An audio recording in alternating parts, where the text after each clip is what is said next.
ओम शांति। आज हम सभी बाबा के बच्चे एक साधना की राह पर चल रहे हैं। बाबा ने हम बच्चों को एक साधना की राह पर चुना है, जिससे हम सब लोगों का जीवन उस पथ पर अग्रसित होते जा रहे हैं।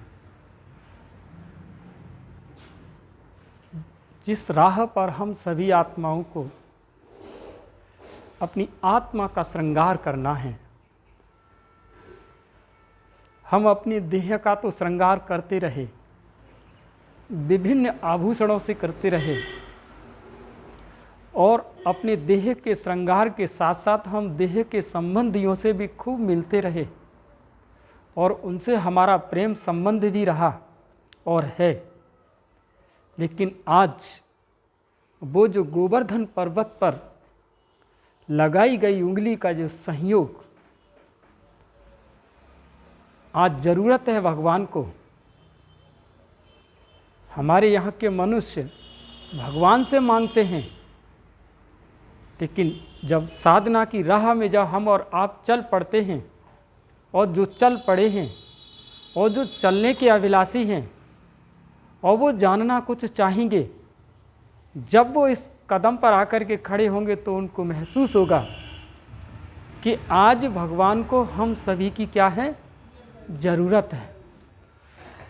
और इस ज़रूरत में सर्वप्रथम हम सभी को अपनी आत्मा का बिना श्रृंगार के हम कहीं भी कुछ कर नहीं पाएंगे। जैसे भरी महफिल में जब आप जाते हैं तो आप अपने शरीर का पूरा क्या करते हैं, श्रृंगार करते हैं। और भगवान की भी तो एक महफिल सजने जा रही है, और इस महफिल में आज ज़रूरत है तो हमारे आत्मा के श्रृंगार की ज़रूरत है। तो इस आत्मा के श्रृंगार में तब जाकर के हम उस उंगली को हम सहारा दे पाएंगे, जो इस संसार जो हमारा कलयुगी दुनिया में जो बदल गया है, आज उसे सतयुगी दुनिया में ला पाएंगे। जब इस आत्मा को हम किससे सजाएंगे, ज्ञान से श्रृंगार करेंगे इसका। तो इस ज्ञान के श्रृंगार से हमारी आत्मा ज्ञान, योग और धारणा, और जो हम सभी का जो पुरुषार्थ है, जो राजयोग के जो 4 विषय हैं, ज्ञान, योग, धारणा और सेवा, जब तक आत्मा इनसे श्रृंगारित नहीं होगी तब तक हम उस महफिल में भी तो जाने के लायक नहीं रहेंगे। जिस तरह से वर्तमान की महफिल में शादी विवाह में जाते हैं तो पूरे शरीर का क्या करते हैं, और उस महफिल के लिए भी तो हमें ज्ञान, योग और धारणा और सेवा, आत्मा का श्रृंगार की जरूरत है। तब जाकर के हम उस महफिल के लायक बनेंगे। ऐसी दुनिया बनाने के लिए बाबा आज हम बच्चों को क्या मांग रहा है, सहयोग मांग रहा है कि मुझे तुम्हारे प्रेम की एक उंगली चाहिए, ताकि जो माया जो हम सभी को पल पल पर विभिन्न रूप में, रॉयल्टी के रूप में, जो हमारे मन को कैसे कर रही है, अशांत कर रही है, हमारे मन को डिस्टर्ब कर रही है, ऐसी मायावी दुनिया को हम सभी को अपने सहयोग की उंगली से उसको हटाना है। जब हमारे पास एक संगठन की शक्ति होगी तो संगठन की शक्ति का आवाज़ बहुत दूर तक जाता है। संगठन की शक्ति के जो वाइब्रेशन हैं वो दूर दूर तक जाते हैं, और इन्हीं वाइब्रेशन से अन्य आत्माओं के अंदर परिवर्तन होता हुआ नजर आएगा।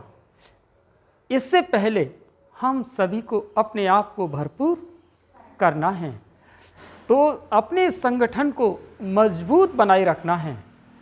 कहीं भी कोई भी किसी भी प्रकार की अगर बातचीत अगर करता है या कोई कहता है तो आप अपनी क्लास टीचर से पूछ सकते हैं, और अपनी क्लास टीचर से पूछने के उपरांत तभी आप अपना अगला कदम उठाएं।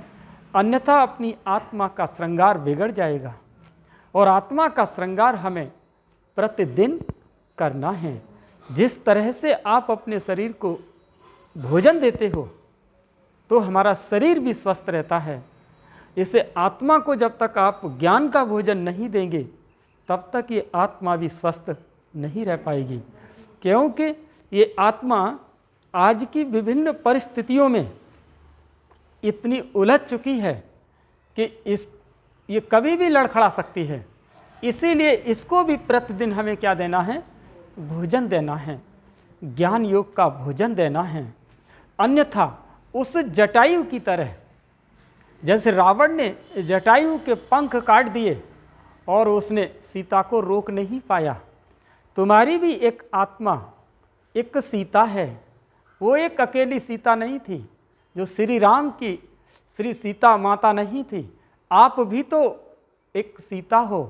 तो तुम्हारे जो जटायु वाले जो पंख हैं, माना आपकी आत्मा के अंदर जो ज्ञान और योग के जो पंख हैं, अगर आप इन्हें ज्ञान और योग से प्रतिदिन अगर नहीं इसे संभाल के रखेंगे तो माया रावण आकर के आपके दोनों पंखों को काट देगी।